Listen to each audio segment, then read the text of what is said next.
നിങ്ങളൊക്കെ കണ്ടിട്ടുണ്ടോ എന്ന് എനിക്കറിയില്ല. കണ്ടപ്പം എനിക്ക് ഭയങ്കരമായിട്ട് സങ്കടം വന്നു. ഫെബ്രുവരി 26 സംഭവിച്ച ഒരു കാര്യമാണ്. മധ്യപ്രദേശിലെ ഒരു വില്ലേജ്, ടൈഗർ റിസർവ് ആയിട്ടുള്ള ഒരു ഏരിയ ആണ്. അവിടെയുള്ള ഒരു വീട്ടിലെ ആൾ പുറത്തിറങ്ങിയപ്പം ടൈഗറിനെ മുന്നിൽ കണ്ടു. ഉറപ്പായിട്ട് ആ ടൈഗർ ആളെ എടുക്കുമെന്നുള്ള കാര്യത്തിൽ ഒരു സംശയമില്ല. പക്ഷേ അപ്പോഴത്തേക്കും ആൾക്കൊരു പെറ്റ് ഉണ്ടായിരുന്നു, ജർമ്മൻ ഷെപ്പേർഡ്. അവൻ വന്നിട്ട് ഈ ടൈഗറുമായിട്ട് ഫൈറ്റ് തുടങ്ങി. അങ്ങനെ അവസാനം ടൈഗർ ഈ ജർമ്മൻ ഷെപ്പേർഡിനെ വലിച്ചഴച്ച് ഫോറസ്റ്റിനുള്ളിലോട്ട് കൊണ്ടുപോയി.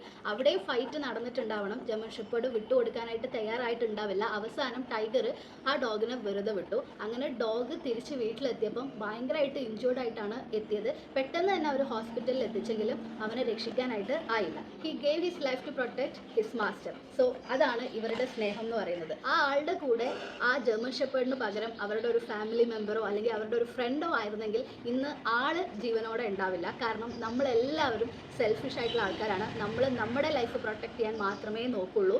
വേറെ ഒരാളുടെ ലൈഫിനും നമുക്ക് ഒരു വാല്യൂ കൊടുക്കാനായിട്ട് പറ്റില്ല. അങ്ങനെയാണ് നമ്മുടെ മനസ്സുള്ളത്. പക്ഷേ ഇവരെന്ന് പറയുന്നത് അങ്ങനെയല്ല. ഇവരുടെ സ്വന്തം ലൈഫ് കളഞ്ഞിട്ടാണെങ്കിലും നമ്മളെ ഇവർ പ്രൊട്ടക്റ്റ് ചെയ്യും. അപ്പോൾ ഞാൻ എപ്പോഴും വിശ്വസിക്കുന്ന ഒരു കാര്യമുണ്ട്, നമ്മുടെ ലൈഫിൽ നമുക്കൊരു പെറ്റിനെ വളർത്താനായിട്ടുള്ള ഒരു ഭാഗ്യം കിട്ടിയിട്ടുണ്ടെങ്കിൽ അത് തന്നെയാണ് നമ്മുടെ ഏറ്റവും വലിയ ബ്ലെസ്സിങ്. കാരണം ഇത്രയും പ്യുവർ ആയിട്ടുള്ള അൺകണ്ടീഷണൽ ആയിട്ടുള്ള ലവ് നമ്മുടെ ലൈഫിൽ പിന്നെ നമുക്ക് വേറെ എവിടെയും കിട്ടില്ല. അത് എക്സ്പീരിയൻസ് ചെയ്യണമെന്നുണ്ടെങ്കിൽ നമുക്കൊരു പെറ്റ് ഉണ്ടായിരിക്കണം. ഇന്ന് വരെ നേരിട്ട് കാണാത്ത ന്യൂസുകളിലൂടെ മാത്രം അറിഞ്ഞിട്ടുള്ള ആ ഹീറോന് ഒരു ബിഗ് സല്യൂട്ട്.